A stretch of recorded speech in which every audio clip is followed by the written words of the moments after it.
Ükskord enne muiste oli mere ääres väike küla. See oli vaikne ja unine kohakene, kuni üks lohe otsustas küla lähedale kaljule oma kodu rajada. Lohe oli tulipunane ning tundus sisimas hõõguvat nagu ahi, milles on tulised söed. Kui lohe möörikäks suu avas, paiskusid sealt välja vägedad leegid ning kui ta kõndis, jäid temast maha kõrbenud jalaeljed. Külaelanikud pidid lohe koopa ette viima hunnikute viisi sütt, sest muidu lendas lohe küla kohale, süütas maju ja põletas põlde. Külas polnud ühtegi rüütlit ning kui külaelanikud kuningale abipalve saatsid, vastas see, et tema rüütlitel on võõral maal parajasti palju tegemist.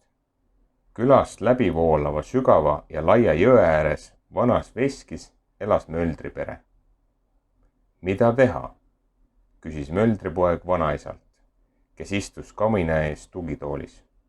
Peagi teeb lohe kogu küla maa tasa. Üks ainus asi saab tulelohe hävitada, ütles vanaisa ning kallas tulle pisut vett, nii et see hakkas sisisema. See on veelohe, ent veelohed on uhked ja isepäised ning elavad sügaval ookeanis. Inimesed neile ei meeldi. Ma ei usu, et mõni veelohe meile appi tuleb. Möldripoeg läks mere äärde ja hüüdis. Veelohed, kas keegi teist tuleb meile appi tulelohega võitlema? Veest kerkis hiigelsuur pea ja vaatas kõrgelt alla möldripoja poole. See oli lohe, kelle keha helkis ja voogas nagu vesi. Ära sega meid, ütles veelohe. Me vihkame tulelohesid, aga niisama palju põlgame ka inimesi. Kõik need inimesed saavad hukka, kui te meid ei aita, ütles möldripoeg. Aitame ainult siis, kui te meile tõestate, et inimesed väärivad päästmist, ütles veelohe. Näita mulle õige mõnd inimese tehtud imeasja. Kui meil vaid oleks uhke loss, võlusõrmus või mõni kullast kuju, mõtles möldripoeg. Aga meie küla on vaene. Meil pole lohele midagi näidata. Mõttesse vajunud murdis poiss endale põske pistmiseks tükike leiba. Mis see on? Uuris veelohe. See või, küsis möldripoeg. See on leib. Veelohe polnud kunagi varem leiba näinud. Möldripoeg seletas lohele, kuidas talunik kasvatab vilja ja koristab saaki. Ta jutustas ka sellest, kuidas tema isa jahvatab vilja jahuks ning kuidas külapagar valmistab taigna, mis ahjus kerkib ja leivaks küpseb. Kas inimesed teevad seda siis üheskoos? Küsis veelohe. Meie, veelohed, oleme küll tugevad ja võimsad, ent ükski lohe ei ole kunagi teistega midagi koos ette võtnud, et midagi nii head ja kasulikku välja tuleks. See leib on imeline. Ma aitan teid.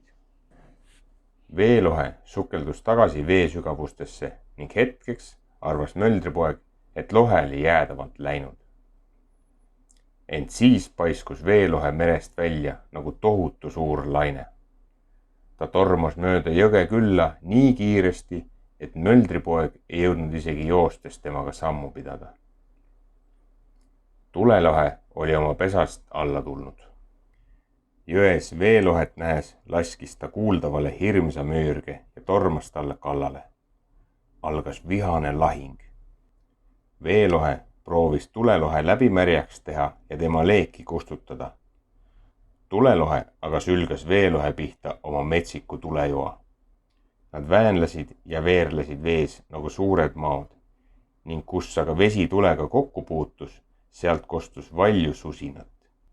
Kõik külaelanikud tulid lahingut vaatama, ent jõge varjasid auru ja suitsupilved. Tulelohe tiris veelohe kaldale. Maismaal oli veelohe vägi väiksem ning ta ei suutnud vastu hakata. tulelohe sirutas end välja, et veelohet hammustada, aga see laskis kuuldaval valju hüüde. Nüüd kihutasid võimsa vahu ja pritsmete pahvaku saatel mööda jõge kohale kõik ülejäänud veelohed. Nad vedasid tulelohe jõkke, surusid ta vee alla ja hoidsid teda kinni, kuni lohe tuli kustus. Väeta jäänud tulelohe ulpis avamerele ega naasnud enam kunagi. Möldripoeg tahtis veelohesid tänada, ent nood ujusid juba mere poole. Nii pääsesid möldripere ja teised külaelanikud tulelohe hirmuvalitsuse alt. Kõik nad elasid sestpeale õnnelikult ja kui nad veel surnud pole, elavad nad tänapäevani.